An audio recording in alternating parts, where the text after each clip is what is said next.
ছুটি ছুটি ছুটি, সপ্তাহের মাঝখানে রবিবার বাদ দিয়ে আর একটা ছুটির দিন। মনটা বেজায় খুশি আমাদের। তাই সকাল সকাল ঘড়িতে বাজে প্রায় তখন 7:30 মতন। আমরা 3জন মিলে পৌঁছালাম আমাদের বাড়ির কাছের এই দোকানটা থেকে সকালের জল খাবারটার সাথে। আমরা নিয়েছিলাম কচুরি, তরকারি, জিলিপি আর সঙ্গে খেলাম গরম গরম 1 কাপ চা। ব্যাস, তারপর এদিক ওদিক একটু ঢু মেরে বাড়ি ফিরে মা পুজো সারার পর রান্নাঘরে ঘটিয়ে ফেললো ম্যাজিক। মানে মা তৈরি করলো বাঙালিদের প্রিয় মাটন আর পোলাও। মায়ের হাতের এই মাটন আর পোলাও আমাদের বাড়িতে অত্যন্ত প্রচলিত। মানে যে যখনই আসে মায়ের হাতের এই মাটন আর পোলাও খাওয়ার জন্য সকলের মুখে একটা আবদার থাকে।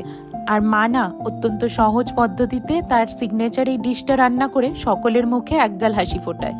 আর কি, দুপুরে পাতে উঠলো এমন একটা লোভনীয় খাবার, আর সবাই মিলে দেখলাম নেটফ্লিক্সে আসাই নতুন মুভিটা। ব্যাস, গল্প, আড্ডা আর ভালো ভালো খাবার দিয়েই আজকের ছুটির দিনটা কেটে গেল। আজ চলি তবে, দেখা হচ্ছে কাল পরের ভ্লগে। ভালো আর সুস্থ থেকো সবাই।